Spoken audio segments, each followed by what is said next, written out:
കേരള സഭയ്ക്ക്, വളരെ പ്രത്യേകമായിട്ട് സീറോ മലബാർ സഭയ്ക്ക്, ആഗോള സഭ സ്പെയിനിൽ നിന്നുള്ള കർമ്മലീത്ത മിഷണറിമാരിലൂടെ നൽകിയ വലിയൊരു സമ്മാനമാണ് നമ്മളിപ്പോൾ നിൽക്കുന്ന ഈ Saint Joseph pontifical seminary, Aluva Saint Joseph pontifical സെമിനാരിയുടെ ഈ മനോഹരമായ ദേവാലയം. 74 വർഷങ്ങൾക്ക് മുമ്പ് ഈ ദേവാലയം കർമ്മലീത്ത വൈദികർ ഈ സെമിനാരിക്കായിട്ട് പണിതുയർത്തിയതാണ്. ഇന്ന് 74 വർഷങ്ങൾ പിന്നിട്ട് പ്ലാറ്റിനം ജൂബിലി വർഷത്തിലായിരിക്കുമ്പോൾ ഈ ദേവാലയം വളരെ മനോഹരമായിട്ട് നവീകരിക്കപ്പെട്ടിരിക്കുന്നു. അതിൻ്റെ വെഞ്ചിരിപ്പ് കർമ്മമാണ് ഇന്നിവിടെ നടന്നത്. ഈ ദേവാലയം വൈദിക പരിശീലനത്തിൽ വൈദികാർത്ഥികൾക്ക് വളരെ ഗുണകരമാകുന്ന വിധത്തിലാണ് ക്രമീകരിച്ചിരിക്കുന്നത്. ഈ ദേവാലയത്തിൻ്റെ പ്രത്യേകതകളിൽ ഏറ്റവും മനോഹരമായ ഒന്ന് ഇതിൻ്റെ മദ്ബഹയാണ്. യുക്രൈനിൽ നിന്നും ഇറ്റലിയിൽ നിന്നും ഇറക്കുമതി ചെയ്ത അമൂല്യമായ മാർബിളുകൾ ഉപയോഗിച്ചിട്ടാണ് ഈ അൾത്താര ചെയ്തിരിക്കുന്നത്.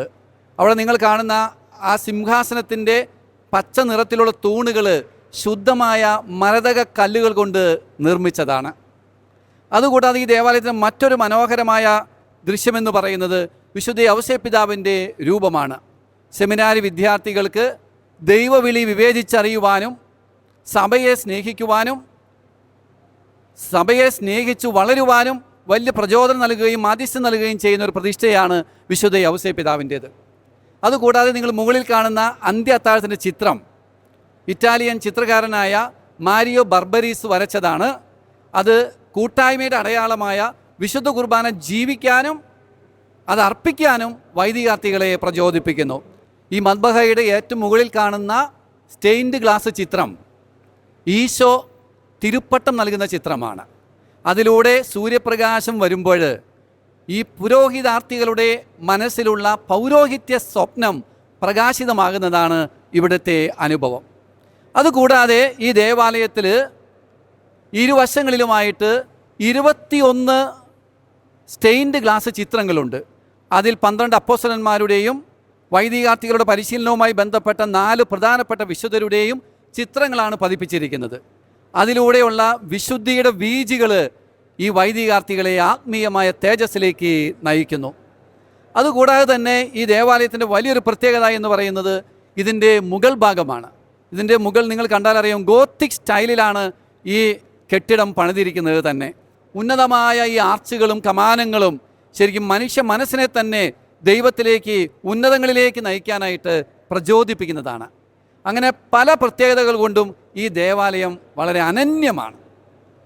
കുറച്ച് വർഷങ്ങൾക്ക് ശേഷം, 74 വർഷങ്ങൾക്ക് ശേഷം കാലപ്പഴക്കം വന്നതുകൊണ്ട് ചില കേടുപാടുകൾ പരിഹരിക്കേണ്ടതായിരുന്നു. അതാണ് ഇപ്പോൾ പരിഹരിച്ച് പുതുക്കിയിരിക്കുന്നത്. അല്ലാത്ത ഏറ്റവും പ്രധാനമായിട്ട് ചെയ്തിരിക്കുന്ന ഒരു കാര്യം, ഇതിൻ്റെ മുകൾ ഭാഗത്ത് നമ്മൾ കാണുന്ന ജനാലകൾ അത് പ്ലെയിൻ ഗ്ലാസ്സുകളായിരുന്നു. ഈ നവീകരണവുമായി ബന്ധപ്പെട്ടാണ് അതും സ്റ്റെയിൻഡ് ഗ്ലാസ്സുകളാക്കി മാറ്റിയിരിക്കുന്നത്. മാതാവിൻ്റെ രൂപങ്ങൾ, പ്രതീകങ്ങൾ ആ സ്റ്റെയിൻഡ് ഗ്ലാസ്സിൽ പതിപ്പിച്ചിട്ടുണ്ട്. അതുകൂടാതെ തന്നെ നമ്മൾ ഈ നിൽക്കുന്ന ഈ ആലയത്തിൻ്റെ തറയും തൂണുകളും പഴയ കാലത്ത് വളരെ വിലപിടിപ്പുള്ള മൊസൈക്ക് മാർബിൾ ഉപയോഗിച്ച് നിർമ്മിച്ചതാണ്. അതെല്ലാം വളരെ പോളിഷ് ചെയ്ത് മനോഹരമാക്കിയിട്ടുണ്ട്. ഈ ദേവാലയത്തിൻ്റെ മേൽക്കൂര മുതൽ അടിത്തറ വരെ പൂർണ്ണമായും സംരക്ഷണം ലഭിക്കുന്ന വിധത്തിൽ നവീകരിച്ചിട്ടുണ്ട്. അങ്ങനെ ഈ നവീകരണ ശുശ്രൂഷ ഇവിടെ പൂർത്തിയാകുമ്പോൾ ഇന്ന് ഈ സെമിനാരിയുടെ ദേവാലയം വൈദിക പരിശീലനത്തിനായി വീണ്ടും തുറന്നു കൊടുക്കുമ്പോൾ വലിയൊരു പ്രതീക്ഷയോടുകൂടിയാണ് ഞങ്ങൾ നിൽക്കുന്നത്.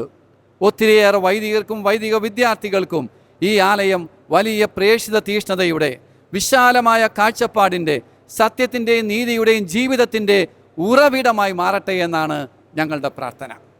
ഇന്നത്തെ ഈ കർമ്മം സീറോ മലബാർ സഭയുടെ major archbishop Mar Raphael Thattil പിതാവാണ് നടത്തിയത്. മറ്റ് 9 പിതാക്കന്മാർ സഹകാർമ്മികരായിട്ടുണ്ടായിരുന്നു. അതുപോലെ 100ഓളം വൈദികരും ചേർന്നാണ് ഇന്ന് ഈ കർമ്മം നിർവഹിച്ചത്. അതുപോലെ 1000ഓളം വിശ്വാസികളും സന്യാസിനികളും ഈ കർമ്മത്തിൽ ഇന്ന് പങ്കെടുത്തു. ദൈവത്തിന് സ്തുതി.